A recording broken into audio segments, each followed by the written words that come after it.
साथियों, आज की इस वीडियो में हम चर्चा करेंगे सीटेट बनाम एमपीटेट। जैसा कि आप सभी जानते हैं, सीटेट का मतलब क्या होता है, सेंट्रल टीचिंग एलिजिबिलिटी टेस्ट, और एमपीटेट हमारा क्या होता है, मध्य प्रदेश सरकार के द्वारा इसे जो कंडक्ट होता है Madhya Pradesh professional examination board. यानी मैं यहाँ पे लिख दूं, ये जो एमपीटेट कौन कराता है, मध्य प्रदेश सरकार, या जिसे हम कहते हैं Madhya Pradesh professional examination board MPTET को कराता है। ठीक है, और जो सीटेट कराता है वो कराता है हमारा सीबीएसई, ठीक है, जिसे हम बोलते हैं central board of secondary education. आपको बता दें कि देखो सीटेट का एग्जाम सीबीएसई कराता है, लेकिन सीबीएसई इसके अलावा और कौन कौन से एग्जाम कराता है तो वो भी आपको पता होनी चाहिए। देखो, सीबीएसई बोर्ड 10th और 12th के लिए जाना जाता है, आप सभी जानते हैं। बिल्कुल, आप कहेंगे 10th और 12th के अलावा और कौन कौन से एग्जाम हैं, जैसे नीट का एग्जाम हो गया, ठीक है, नीट के एग्जाम के अलावा जेईई का एग्जाम हो गया, ठीक है, जिसे आईआईटी करते हैं, ठीक है, और इसके अलावा आप जानते हैं कि सर सीटेट का एग्जाम भी सीबीएसई कराता है। चलिए, तो ये तो बात हो गई सर सीटेट का एग्जाम कौन कराता है और एमपीटेट का एग्जाम कौन कराता है।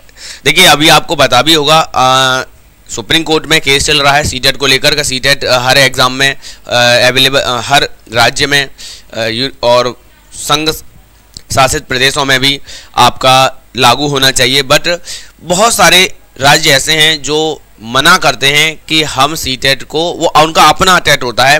जैसा कि आज यहाँ पर हम चर्चा कर रहे हैं सीटेट और एमपीटेट के बारे में। ठीक है, सीटेट की बात करें तो सीटेट के राज्य के अलावा बहुत से केंद्र शासित प्रदेश ऐसे भी हैं जहाँ पर लागू होता है, जैसे दिल्ली हो गया, चंडीगढ़ हो गया, वहाँ पर सीटेट लागू होता है। अगर राज्य की बात करें तो हमारा जैसे यूपी हो जाए, बिहार हो जाए, वहाँ पर ये सीटेट क्वालिफाई कर लेते हैं तो हम कह देते हैं कि हाँ, हम टीचर के पात्र बन जाते हैं।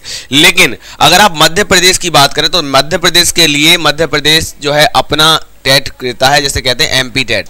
तो मेरे प्यारे साथियों, आज की इस वीडियो में हम आपको बताते हैं, देखो एमपीटेट, जैसे अगर आपने एमपीटेट क्वालिफाई कर लिया तो एमपी के आप टीचर की पात्रता प्राप्त कर लेते हैं, और सीटेट अगर आपने क्वालिफाई कर लिया तो एमपी मध्य प्रदेश सरकार कहती है कि हमारा अपना टेट होगा, जिसे हम कहते हैं एमपी टेट। ठीक है, सीटेट का अगर आपने क्वालिफाई किया है तो सीटेट के अलावा आप अन्य भिन्न भिन्न, जैसे मैंने कहा, करीब 7 राज्य और कुछ केंद्र शासित प्रदेश ऐसे हैं जो सीटेट को एलिजिबिलिटी देते हैं, पात्रता देते हैं कि ये हमारे यहाँ लागू होगा। जैसे बिहार में, ठीक है, सीटेट लागू होता है, और जब लागू होता है, इसके अलावा अगर हम बात करें सीटेट क्वालिफाई करते हैं तो हम कौन कौन से फॉर्म भर सकते हैं, जैसे एनवीएस हो जाएगा हमारा, ठीक है, एनवीएस की वैकेंसी आती है तो हम फॉर्म भर सकते हैं, केवीएस हो जाएगा, ठीक है, ये और भी बहुत सारे, जैसे अगर हम बात करें ईएमआरएस, ठीक है, ईएमआरएस का फॉर्म आएगा तो हम वो भी भर सकते हैं,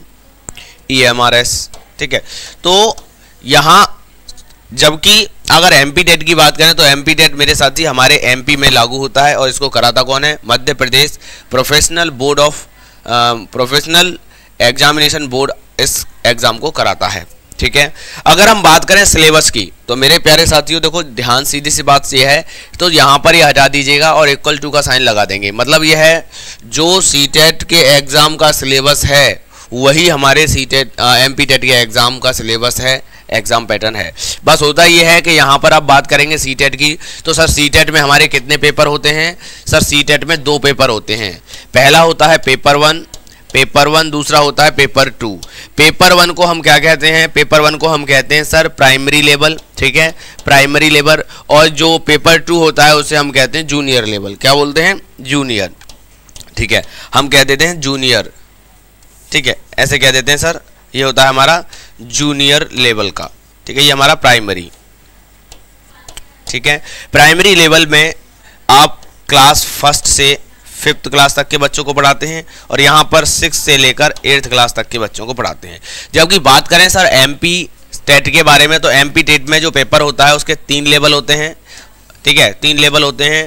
पहला होता है हमारा प्राइमरी, दूसरा होता है हमारा जूनियर, और तीसरा होता है हमारा अपर, ठीक है, तीसरा होता है हमारा अपर, तीसरा क्या होता है हमारा अपर, ठीक है। तो लेकिन अगर बात करें तो यहाँ पर भी जो एग्जाम पैटर्न है सेम है, और यहाँ पर भी एग्जाम पैटर्न सेम है।